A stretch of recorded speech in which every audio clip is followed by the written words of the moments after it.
Vamos fazer a leitura. Gênesis diz assim: Israel.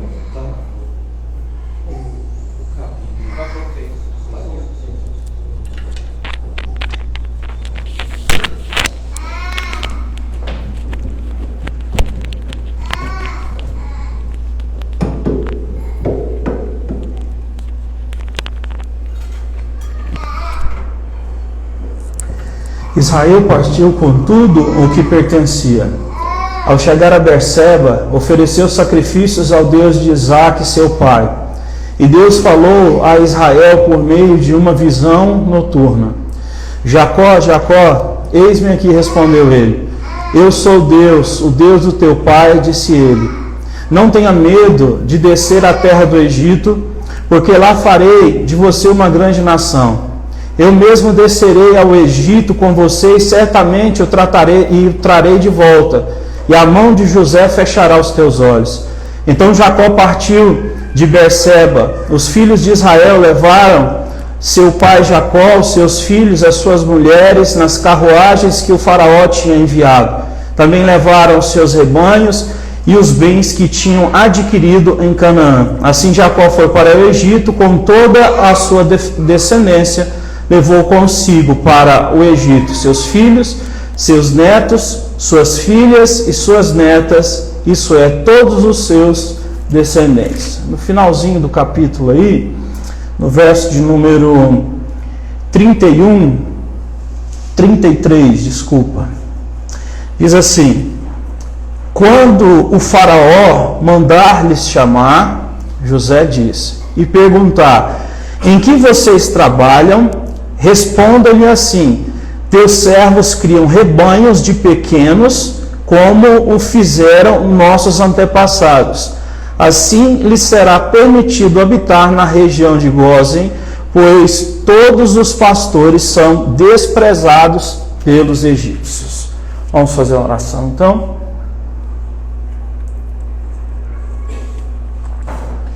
Senhor nosso Deus, nós te agradecemos por estarmos aqui. Obrigado pela oportunidade de estarmos diante da sua palavra. Obrigado pelos hinos que nós cantamos. Obrigado pelas orações que já foram feitas. Até aqui o Senhor tem nos ajudado. E o nosso pedido é que o Senhor possa, nesse momento, falar aos nossos corações. Não haja distrações, que possa, ó Deus, de fato, o Senhor nos abençoar. Nós precisamos receber a sua palavra para lutar neste mundo, Senhor Deus, cruel, um mundo de trevas, onde tantas coisas difíceis e terríveis têm tomado conta de muitas pessoas. Nós precisamos, ó Deus, estarmos fortalecidos na sua palavra, na palavra do teu poder, para que assim possamos continuar dando honra, glória e louvor a ti em todos os momentos. Muito obrigado, essa é a nossa oração, em nome de Jesus, amém. E amém, amém. Então aqui nós estamos na história de José ainda, agora já no seu desfecho final. José ele já se revelou para os irmãos que ele é o José, que foi vendido quando ele tinha 17 anos de idade. Ele foi vendido pelos irmãos para os amalequitas e foi parar lá no Egito, comprado por Potifar. Alguém mata aqui, por favor. E foi então por Potifar lá comprado. José passou por tudo aquilo que a gente sabe, que a gente conhece, né, que a gente pregou, que ele foi, a mulher de Potifar acusou ele de assediá-la, depois ele foi preso e foi esquecido lá na cadeia, e depois disso ele foi exaltado como o homem mais importante do Egito, justamente porque ele interpretou o sonho de Faraó. E Faraó disse: não há outro homem mais sábio que você para ser colocado nesse lugar. Só queria pontuar duas coisas que me chamam bastante atenção. É que José, ele é conhecido pela sua sabedoria. Esse próprio dom aqui que ele tem de interpretar sonhos, né, é um dom de sabedoria do Antigo Testamento. Daniel também tinha esse mesmo tipo de dom também, de interpretar sonhos e tudo mais. Acontece que na cadeia, quando ele interpreta o sonho então do padeiro e do copeiro, ele diz assim para o homem que ia ficar vivo: lembra de mim quando você sair e quando o faraó te restituir a posição.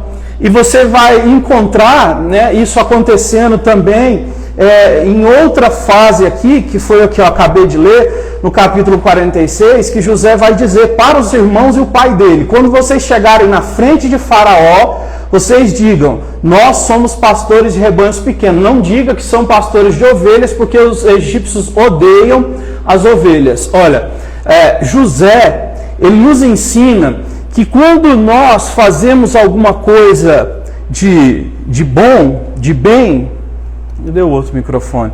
Uma coisa de bom, uma coisa de bem, nós podemos sim nos colocar numa posição em que a gente, de alguma forma, não é que a gente tente, perceba como é a sutileza, né? O detalhe do que é errado para o que é certo. Obrigado. Então, José vai dizer assim: lembra de mim. Ele acabou de interpretar um sonho. Ele acabou, então, de fazer o bem para alguém. E ele vai dizer assim: lembra de mim. Aqui, quando os familiares dele chegam lá, ele vai dizer: vocês cheguem diante do faraó, digam que vocês têm, né, a todos os animais e tudo mais. Eram 70 pessoas da família de Jacó, né, que José trouxe, sem contar as mulheres que não eram contadas na genealogia. Aí ele diz: quando vocês chegarem lá, digam, né, que vocês não são pastores de ovelhas, mas são pastores de animais pequenos. Você percebe que existe um ponto que é muito sutil entre a omissão e a mentira, e entre você, né, usufruir, né, de algum tipo de recompensa ou benefício pelo seu trabalho? Porque quando ele interpreta o sonho, ele diz assim: lembra de mim. Ele está dizendo mais ou menos assim: olha, o que eu estou fazendo, né, é algo que de alguma forma você pode me recompensar. A gente precisa entender isso porque muitas pessoas, elas têm inclusive medo de dar preço ao seu trabalho, não é? Tem muita gente que tem esse tipo de medo. Tem medo de estar de alguma forma, como é que eu posso dizer, às vezes a vontade de ajudar as pessoas é tão grande que a pessoa acaba então se desvalorizando ou não, né, se colocando na posição de acordo com tudo que possui, da forma como pode ajudar. Eu não sei se você consegue pegar o fio da meada que eu estou dizendo, mas a verdade é que eu e você, nós temos capacidades, Deus nos deu oportunidades, nós temos experiências, nós temos coisas, currículos, né, na nossa vida em ambas as coisas. E o que eu estou querendo dizer é que por nós sermos cristãos, muitas vezes nós pensamos ou nós agimos de uma forma um pouco ingênua, no sentido de achar que todo mundo pode fazer o que quiser com a gente. Sabe aquela coisa de, tipo assim, quando alguém faz alguma coisa de mal para você, o que acontece? A pessoa já chega em você e diz: ah, mas você não é evangélico, você tem que perdoar. Já fala isso, né? Se for espírita, se for candomblé, se for católico, ninguém fala isso. Mas se for evangélico, sempre eles vão bater, martelar e falar. Então o que eu estou querendo dizer com isso? É que muitas vezes nós, pelo apego que nós temos pelo que é correto, pelo que é certo, a gente entra numa posição de deixar até as pessoas pisarem em nós, subjugarem, né, o valor que nós temos, o valor que Deus nos deu. Porque é Deus que nos constitui esse valor. Né? Foi Deus que constituiu esse valor a José, o valor que ele tinha ali. Mas o homem esqueceu dele. Mas depois Deus o honrou porque o faraó foi lá e colocou ele no lugar ao qual ele estava. Porque ele tinha todo o currículo, a experiência, a bagagem, o dom para viver aquele momento. Então eu estou aqui para te dizer, em primeiro lugar, que eu e você, nós vivemos pela graça de Deus. Deus é generoso conosco. A gente não cobra nada para fazer o bem. Mas eu e você somos seres humanos. E a Bíblia diz que eu e você temos que amar o próximo como a nós mesmos. Se você e eu não conseguimos, né, de alguma forma enxergar valor em nós, não dá para repassar algum tipo de valor para as pessoas. Você entende isso? Então nós precisamos compreender. Então aqui José já se revelou que ele era o irmão, mandou chamar o pai, falou: busquem lá o meu pai, venham todos vocês. morar na terra do Egito, porque aqui no Egito eu sustentarei vocês. E dessa forma, então, a gente encontra uma coisa aqui que já tinha algum tempo que não acontecia, que é Deus falar com Jacó. No caso, Deus mudou o nome dele, né, de Jacó para Israel. Israel significa príncipe de Deus. E o nome da nação de Israel é por causa de Israel, no caso Jacó. O nome dele se tornou, então, o nome da nação. E aonde que essa nação vai crescer? Qual que é a primeira terra que essa nação vai morar? O Egito. Porque aquela família ali de 70 homens, mais as mulheres e as filhas, eles vão morar no Egito por 430 anos. Só que eles vão viver bem lá por um período grande, de 200 a 250 anos. Só que depois eles vão crescer tanto em número, principalmente homens, que o faraó do Egito, né, porque foi mudando de faraó, foi morrendo e tal, e foi passando a sucessão, o faraó ficou com medo dos judeus, dos hebreus, se levantarem numa guerra e vencer eles. Porque nascia muito homem, então eles ficaram com medo do exército hebreu se tornar mais poderoso que o exército do Egito, e aí começou a escravizar eles. É por isso que tem essa escravidão, que a gente diz, né, 430 anos, o povo de Israel ficou no Egito antes de Deus usar Moisés para abrir o Mar Vermelho, a história e tal. Bom, então o texto vai dizer que Israel, né, ele partiu, ele saiu lá da terra de Canaã, ele partiu junto com a sua família e com tudo que ele pertencia. E ao chegar em Berseba, ele ofereceu sacrifícios ao Deus de Isaac. Isso aqui é uma coisa muito importante que a gente não pode esquecer.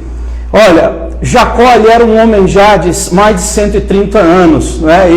Quando ele vai conversar com o faraó, ele abençoa o faraó. Ele é um homem de mais de 130 anos. E quando ele está fazendo essa jornada dele, ele está 130 anos, ele está indo numa carruagem para o Egito. O faraó mandou uma carruagem para ele ir sentado e tudo mais. Mas ele faz questão de parar num lugar que chama Berseba e oferecer um sacrifício. Ele faz um altar e oferece um sacrifício ao Senhor, para dizer: Deus, o Senhor, né, está na frente. O Senhor é Deus, o Senhor é tudo na minha vida. O que a gente encontra na vida destes homens de Deus, essas mulheres de Deus, é sempre esse mesmo propósito, esse mesmo princípio. Seja no Antigo Testamento ou no Novo Testamento. Tudo que eles vão fazer, mesmo que eles saibam que é uma caminhada abençoada. Jacó sabia que ele ia encontrar José. Era uma caminhada abençoada, mas sempre eles o quê? Eles colocavam Deus em primeiro lugar, Deus na frente. Eles consagravam os caminhos deles ao Senhor. E no Antigo Testamento isso era feito nessa forma de altar. Eles construíam um altar e sacrificavam um animal, né? Então, você vê que ele, mesmo velho, ele mesmo com limitações, né, ele faz isso. Ele coloca Deus na frente. E a gente precisa continuar entendendo isso. A Bíblia diz que aquele que não negar a si mesmo não vai poder andar atrás de Jesus. Gente, isso é uma coisa tão séria, mas tão séria, que a gente precisa entender que isso não é uma prerrogativa que a gente pode escolher. Não tem como ser menos cristão ou mais cristão. Tem como ser cristão só. Você vê em Apocalipse o Senhor Jesus dizendo que o quê? Que como tu não és quente nem frio, tu és morno, eu te vomito pela boca. Não existe esse meio termo. Esse meio termo é vômito, o que? É ânsia. Né? Na verdade, isso não existe diante de Deus. Ou não é, ou é. Então, você vai ver Jesus dizendo, um homem chega a Jesus e diz assim: Senhor, eu quero te seguir, mas espera somente o meu Pai morrer para que eu possa te seguir. E Jesus diz assim, que os mortos sepultem os mortos, vem e me segue. Você vai ver Jesus, ele dando chamadas que nos dias atuais seriam chamadas consideradas radicais, mas na verdade eram chamadas que na verdade traziam a essas pessoas para o que Deus queria, que é amar Deus acima de tudo. Então você vai ver em outro momento Jesus dizendo assim: aquele que ama o seu pai, ou a sua mãe, ou a sua esposa, ou o seu filho, ou seus tios, ou a sua própria vida, mais do que a mim, não é digno de ser chamado meu discípulo. Você entende o que é isso? Olha, a vida destes homens é isso. O que Abraão fez? Abraão, ele doou o coração dele para Deus, a ponto de Deus dizer: coloca o teu filho no altar e mata ele para mim. Abraão ia fazer isso.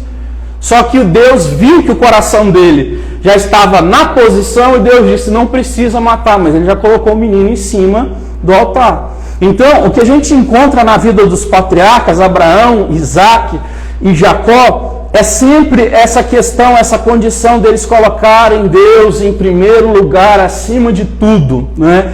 Eles estavam dispostos a perderem todas as coisas por causa de Deus. E a gente precisa pensar muito sobre isso, porque se você encontrar hoje em dia pessoas que militam de alguma forma, por exemplo, em facções criminosas, em pessoas que andam em ideologias muito extremistas, essas pessoas elas estão dispostas a doar a vida delas pelas bandeiras que elas seguem. Se você vê, por exemplo, pessoas que seguem, né, de fato, a ideologia do PCC, não só bandidagem que pega arma, mas existe uma ideologia por trás daquilo tudo. Se você estudar, você vai ver que tudo aquilo ali, né, é uma baita armação ideológica, é uma ideia, é um estratagema, não é, para o quê? Para mancomunar um monte de gente para servir ao crime, para servir a toda uma, como é que eu vou dizer assim, a todo um estado de poder. O negócio deles não é só que eles matam as pessoas e são cruéis, né? Existe um pano de fundo enorme nisso. E essa galera que mexe com isso, eles estão dispostos a morrer por isso. Essas pessoas que são, por exemplo, comunistas, elas estão dispostas a morrer por isso. Você vê, eu vi essa semana o Leonardo Boff, que é o nome mais forte aqui na América Sul e Central, né, da teologia da libertação, que no caso é o socialismo comunista dentro da Igreja Católica. E ele gravou um vídeo dizendo: essa é a minha última oportunidade. Agora eu vou dar tudo que eu tenho, porque eu sei que eu não vou ter mais idade para tentar outra empreitada. Isso ele falando com relação, obviamente, à questão do apoio que ele vai dar ao Lula, o apoio filosófico todo que ele vai dar, a base, né, que está sendo montada depois detrás do Lula. Ontem eu compartilhei um vídeo, eu acho que alguns viram aí, de uma formatura lá no Sergipe, né, onde os jovens formando em Direito, e todos eles cantando a música do Lula. Lula lá, sei lá o que, jogando os chapéus para cima, de formatura, e o auditório lotado, e todo mundo, né, cantando Lula lá, sei lá o que, e tal, aquela música lá. Então, existe o que? Existem pessoas que elas estão dispostas a dar a vida delas pelas ideologias que elas seguem.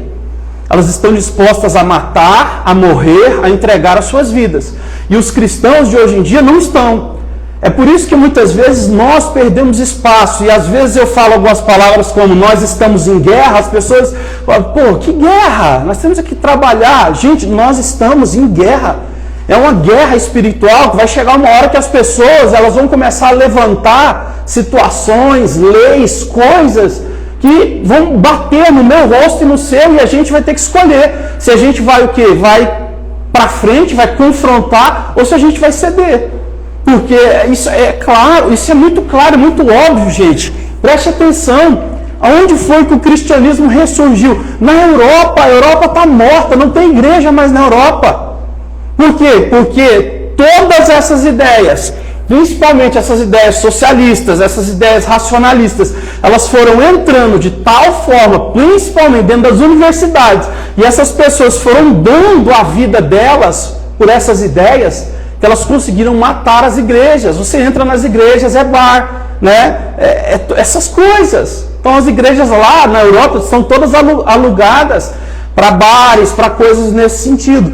É muito difícil você encontrar, é muito difícil você passar na cidade da Europa, fazer passeios lá e você encontrar uma igreja, a não ser igrejas que são só monumentos, né, esculturas, mas eu falo uma igreja que tem gente que milita pela causa de Cristo. Então, eu estou falando aqui de Israel, que ele consagrou a Deus, ele levantou um altar para que Deus fosse glorificado. Olha, na nossa vida precisa haver isso, porque se qualquer coisa for capaz de nos fazer não seguir em frente, não dá, é melhor a gente largar, sabe? A Bíblia diz assim: se você for construir uma casa, calcula antes a quantia do que você vai gastar. Porque se você começar a construir a casa e o dinheiro acabar no meio, todo mundo que passar por essa construção vai rir de você e vai dizer: começou e não terminou. A vida cristã de muitas pessoas vai ser assim.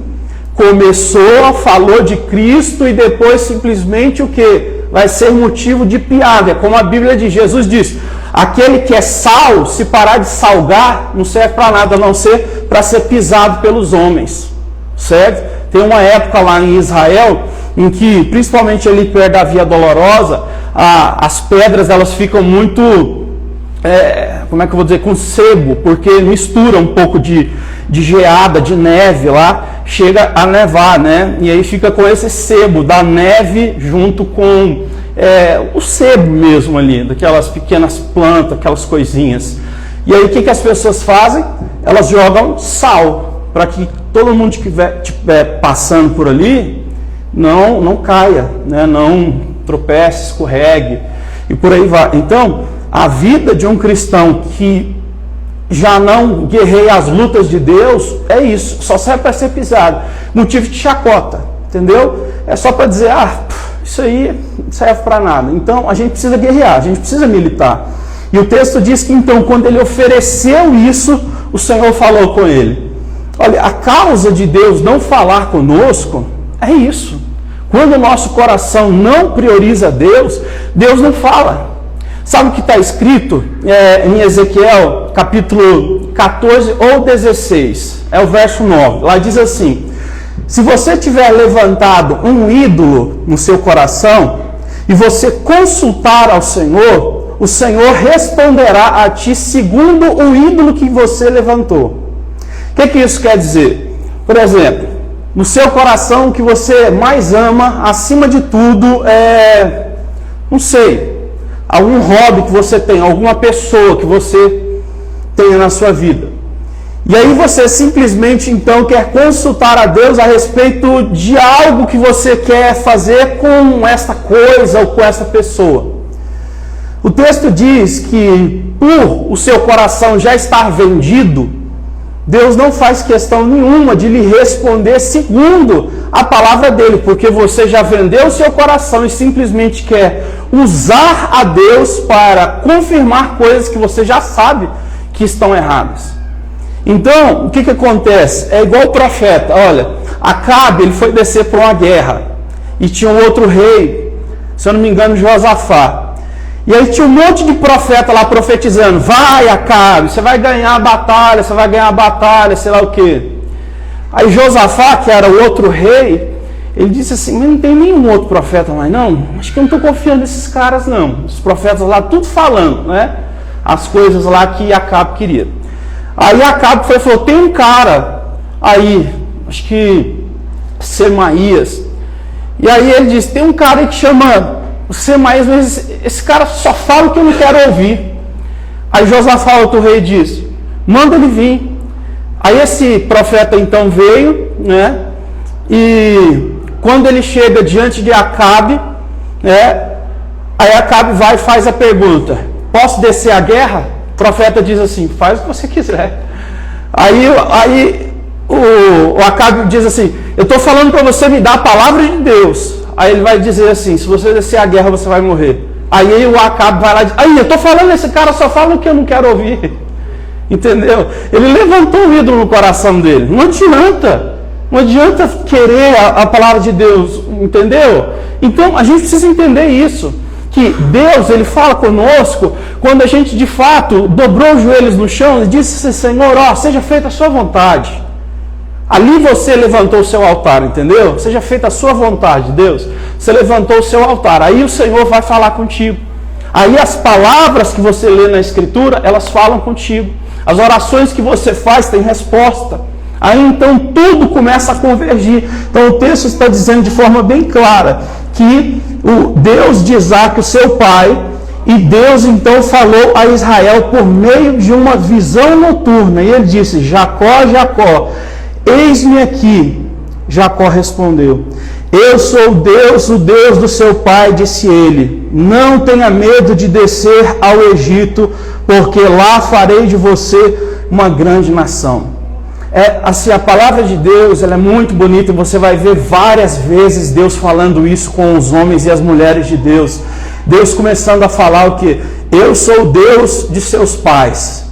Porque Deus quer lembrar eles que Ele já fez muita coisa já, sabe? Aquilo ali que vai acontecer, o fato de Jacó descer para o Egito, não é a primeira vez que Deus está guiando alguém, entendeu? Então Deus está dizendo, esse é o Deus dos seus pais.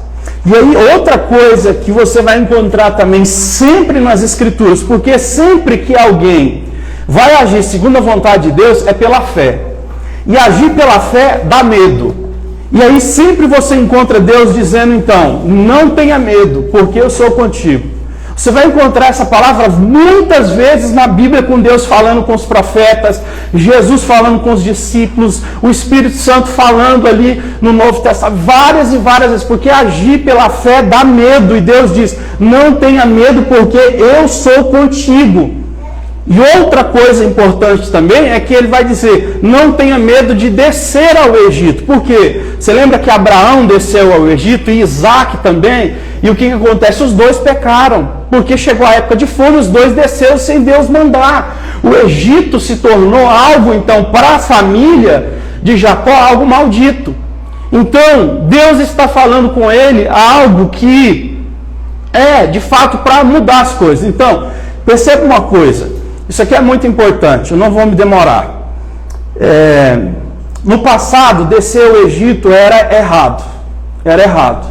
Mas nesse momento aqui, Deus está dizendo, desce para o Egito, porque lá eu vou te prosperar, no sentido de fazer você virar uma grande nação. Nós temos a tendência de amaldiçoar lugares, amaldiçoar situações, porque um dia elas foram, de alguma forma, como é que eu posso dizer? Elas foram não de Deus, vamos assim dizer. Vamos supor que em alguma época da sua vida você quis, não sei, estudar fora do país. E não dava. Deus tinha outra coisa para você nesse momento. E aí então o tempo passa 10 anos, 15 anos, você pensa em estudar fora do país. Tem gente que diz, não, mas Deus não quis isso. Não é porque Ele não quis antes que Ele não quer agora. Entende o que eu estou falando? Uma das principais coisas que a gente precisa entender, olha para mim, que eu não gosto de falar palavra grande, porque eu sei que é difícil prestar atenção. Então tem umas pessoas que pregam 1h40, assim, que até eu fico desgastado. Mas uma coisa importante é o seguinte, demônios, maldições, coisas do mal, eles não habitam em lugares. Não habitam em lugares. Se um dia Deus lhe der a oportunidade de comprar uma casa ou um apartamento num valor bem menor, que no passado, há 10 anos atrás, alguém se suicidou lá, não existe nenhum tipo de prerrogativa negativa para você ter medo no mundo espiritual de ser atacado ou alvejado por isso. Eu sei que muita gente não vai entender isso que eu estou dizendo, porque isso está no nosso inconsciente. A nossa criação, a nossa base de criação no Brasil é uma base extremamente conservadora no sentido dessas questões envolvendo práticas de objeto. A gente cresceu aprendendo que objetos eles são sagrados, botando um negocinho no carro para fazer uma viagem, está protegido, andar com um negocinho na carteira, não é para você estar abençoado. A gente cresceu com isso, né? Mas biblicamente falando isso não existe. E aí o exemplo que eu te dou é esse. Jesus um dia ele chegou numa região que chamava Gadara. E lá tinha um homem endemoniado, que ele tinha uma legião de demônios. Então uma legião de demônios é muitos demônios, são mais de 6.000 demônios. Então esse homem estava endemoniado. A Bíblia diz que ele tinha uma força incomum, ele era capaz de quebrar correntes de ferro que amarravam ele. E a Bíblia diz que ele morava no meio do cemitério, se cortando, era uma coisa horrível. E quando Jesus chegou lá junto com os discípulos e desceu do barco, esse homem chegou e dobrou os joelhos diante de Jesus, e os demônios falaram na boca dele assim: o que tu vieres fazer neste lugar antes do tempo, ó Filho de Deus? E Jesus vai perguntando para ele, né? Quem é você? E ele diz: legião, porque somos muitos demônios. E aí Jesus então vai dar uma ordem, né? Jesus vai dizer: saia dele. E aí os demônios vão dizer assim antes: permita que nós possamos ir para uma manada de porcos, para que dali então se encerre esse processo. Jesus diz: permito. Então os demônios saíram daquele homem. A Bíblia diz que aquele homem ficou são, né? Tomou banho, botou roupa, começou a andar com Jesus de uma forma sobrenatural. Era um homem largado, que vivia num lugar que não tinha base. E aí então Jesus permitiu ele para os porcos, e a Bíblia diz que aquela manada de porcos foi lançada num precipício, né? O que acontece? Os porcos, para os judeus, são animais impuros, né? Os estudiosos vão dizer que alguns judeus ali, eles estavam criando porcos nessa região um pouco obscura para obter lucros, mas desonrando a Deus, e Jesus de alguma forma se manifestou ali para mostrar o seu compromisso com a lei. O que eu quero dizer é o seguinte, é que Jesus deixou bem claro que não existe demônios territoriais, não existe demônio que manda em território, não existe demônio que fica em alguma coisa, né? Demônios, eles oprimem as pessoas por fora, e a Bíblia diz assim, ó, em Eclesiastes 7, que a opressão faz até o sábio ficar tolo. Então, quando você está oprimido, alguma coisa de fora que te pressiona e você não consegue pensar, faz até você que é inteligente ficar tolo. Então, essa opressão, e tem a possessão, quando o ser humano ele fica, né, endemoniado. Só que ficar endemoniado, a gente tem essa noção de a pessoa cair no chão, essas coisas, mas ficar endemoniado mesmo é ficar igual Judas. Judas tinha um demônio dentro dele, mas era um demônio de verdade, porque ele andou com Jesus, ele roubava Jesus na cara dura, a bolsa de ofertas e dízimos ali de Jesus, do ministério de Jesus, Judas roubava, e Judas o quê? Traiu Jesus na cara dura, na última ceia em que Jesus estava na face da terra. Ali tinha um demônio, e Jesus disse, né, que Satanás estava dentro de Judas. Então, os principais demônios são esses. É como eu costumo falar. Há uns anos atrás aí, o Lula e a Dilma, eles foram lá na Universal, né? E os bispos lá fizeram oração por eles. Não caiu endemoniado, não. Mas esses aí, o que? Faz mais mal para as pessoas do que muitos desses coitados que caem no chão e tal, aquela coisa toda. Tá entendendo? Então, a principal coisa que nós devemos entender é que coisas do mal, coisas malignas, eles habitam em pessoas e em estratégias, em ideias, em coisas que podem destruir a curto, médio e longo prazo. Tá entendendo? Então, eu e você, a gente não precisa temer, gente, papel, camiseta, isso e aquilo outro, isso não vale nada. Tem gente que tem medo de macumba até hoje, e na verdade isso não tem nada a ver. A gente não precisa temer nada disso. O Senhor está conosco, e todas essas coisas aí, elas não passam para nós. A Bíblia diz que maldição e encantamento não vale contra o povo de Deus. Por que eu estou falando tudo isso? Porque descer para o Egito, para Abraão e para Isaac, era uma coisa demoníaca. Por quê? Porque Deus não queria. Tudo que Deus não quer é algo, então, que se você fizer, vai te levar para o lado de Satanás. Mas agora Deus está aparecendo para o quê? Para Jacó e dizendo: não tenha medo, eu sou contigo, sou Deus dos teus pais, e estou te dizendo, desce para o Egito, porque lá eu vou te prosperar. Então entende agora que aquilo que antes era ruim, agora não é? É o que eu estou dizendo aqui do Gadareno. Aquela terra lá que estava aquele homem endemoniado, aquela terra não era amaldiçoada não, gente. Aquele homem que estava endemoniado. Quando Jesus expulsou o demônio dele, e aqueles demônios foram para os porcos lá e morreram, não tem demônio naquele lugar mais. Demônios não ocupam lugares. Demônios não ocupam regiões. Demônios ocupam pessoas que abrem as portas do seu coração para eles e não para Cristo Jesus. Entende? Então Deus está dizendo, desce para o Egito, Escuta essa palavra que eu estou te dizendo. Não tranque o seu coração para que você fique pensando que as coisas que lá atrás Deus disse não, seja sempre não. Às vezes vai ser sim. Tem horas que é hora de orar, outras horas é hora de avançar. Então, às vezes, as pessoas ficam só orando e é hora de avançar. Às vezes, as pessoas ficam só avançando, mas está na hora de orar. Então, ande com Deus e deixe Deus falar contigo para que assim você possa andar então conforme a vontade dEle.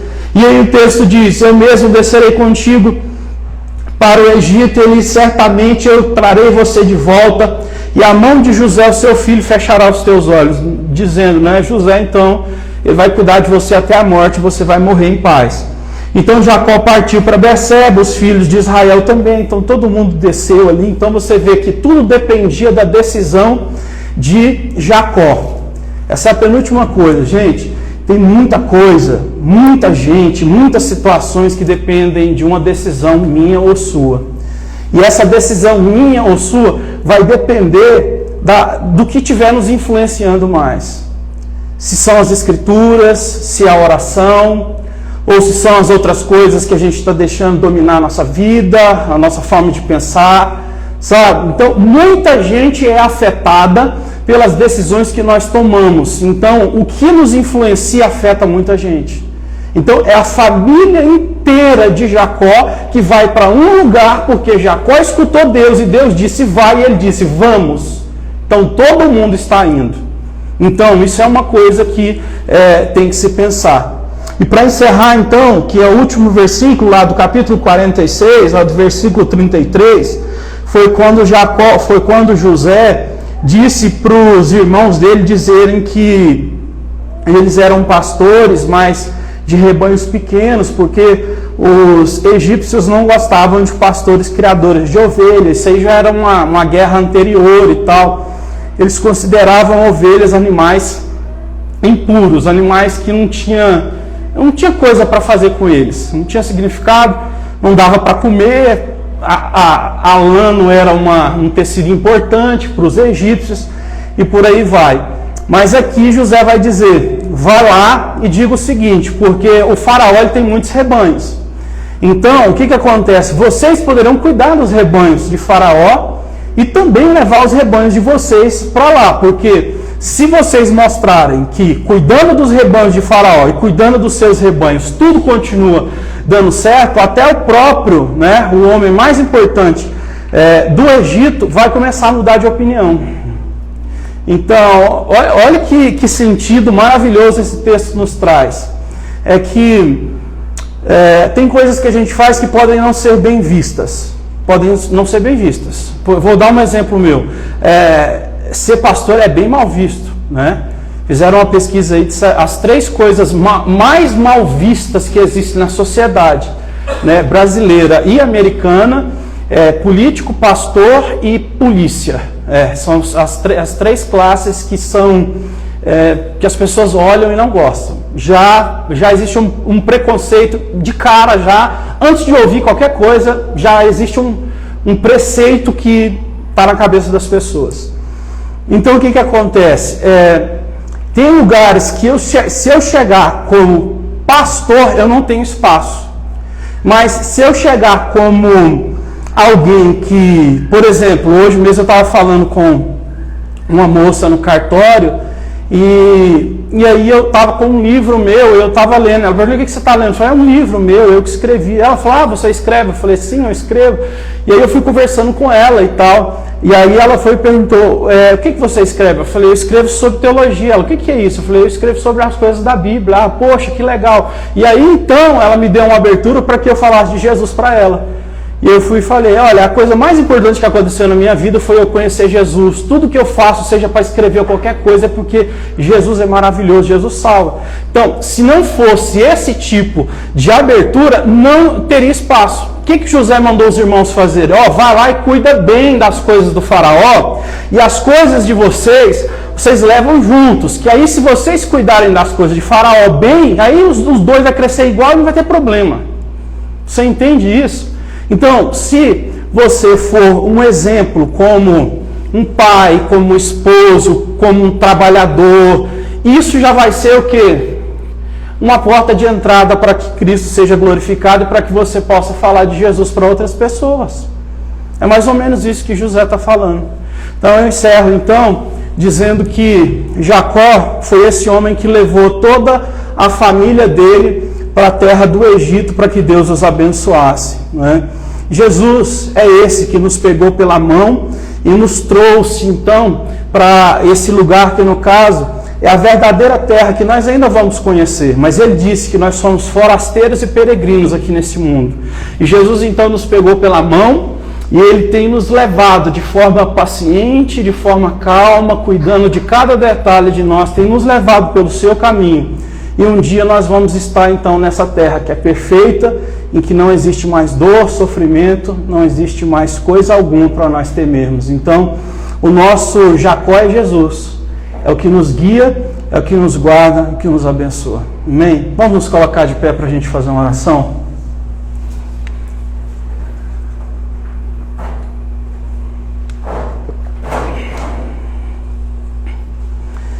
Senhor nosso Deus, nós te agradecemos por estarmos aqui.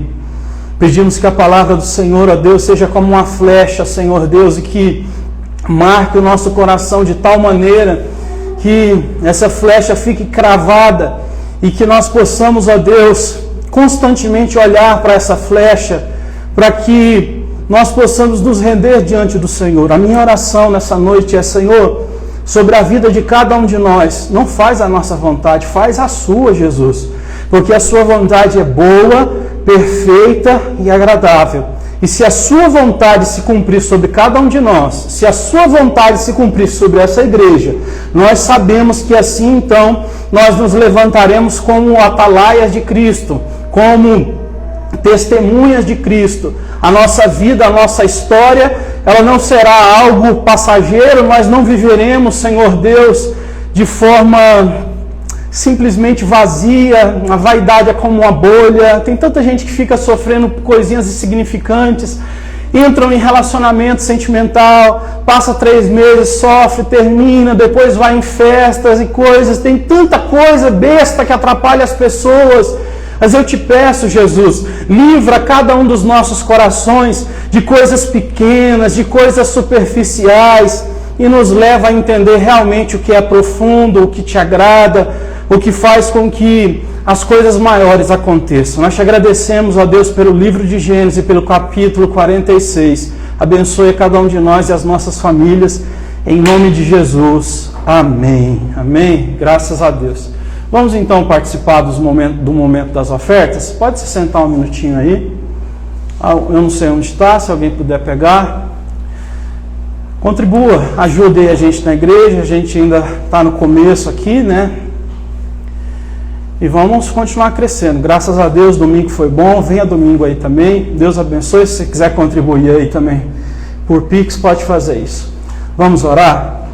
Senhor nosso Deus, abençoe, Pai, em nome de Jesus, a contribuição de cada um. Eu sei que essa generosidade, ela, Senhor Deus, faz com que uma porta fique aberta. E essa porta é a igreja do Senhor. E a sua palavra diz que a igreja do Senhor é que combate, ó Deus, as trevas e o inferno. Quando a sua palavra é pregada, Senhor Deus, as dúvidas começam a se dissipar, o medo começa a cair, a incredulidade começa a se esvairir. O Senhor, ó Deus, quando fala conosco por meio da tua palavra, o Senhor nos encoraja, o Senhor nos abençoa, o Senhor traz a esperança à tona, o Senhor renova a nossa fé, a sua graça desce sobre a nossa cabeça. É por isso que a igreja precisa continuar, é por isso que dinheiro não pode ser um problema para a igreja, porque a missão da igreja é maior do que qualquer coisa humana e material. Todavia, Senhor Deus, se é necessário tais coisas, que cada um de nós sejamos generosos e possamos entender que é algo que a tua palavra nos ensina, Senhor Deus. As ofertas que fazem parte da missão, a missão da igreja, ó Deus, que aconteçam, que as pessoas sejam fiéis nas suas contribuições, porque tudo isso é fundamental para que o nome do Senhor continue sendo glorificado. Obrigado, Jesus, por cada um que tem no seu coração, ó Deus, esta fidelidade para contigo, de entender quão abençoado esse momento, porque parece que o momento das ofertas é um momento à parte do culto. Isso não é verdade. O momento das ofertas é um momento de cultuar a Deus. Porque quando o Senhor Deus, as pessoas cultuavam o Senhor, elas entregavam o seu melhor para Deus.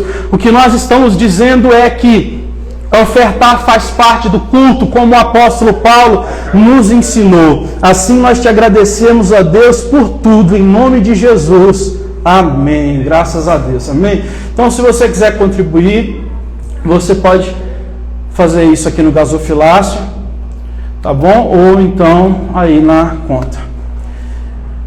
Vamos colocar de pé? Que horas são aí, por favor? 9h15? Então tá bom, né? Tá bom, né? Então vamos ficar de pé então, para a gente encerrar. Vamos fazer uma oração. Domingo vamos estar aí então juntos, tá? Tá sendo muito bom. Vamos orar. Senhor nosso Deus, nós te agradecemos. Obrigado, Senhor Deus, pelos hinos que foram cantados. Obrigado pelas crianças que estão aqui. Obrigado pelos casais que estão aqui. Obrigado pelos homens, pelas mulheres, pelas famílias que estão aqui. Obrigado a Deus por tudo que o Senhor nos deu nessa noite, a oportunidade de orar, a oportunidade de ouvir a Tua palavra. O Senhor, a Deus, nos dê agora um feriado abençoado, que a nossa alma descanse, que nós possamos, a Deus, encontrar descanso e paciência no Senhor. Muito obrigado por tudo. Assim nós oramos em nome de Jesus. Amém. Graças a Deus. Amém. Então está encerrado. Espero você aqui no domingo.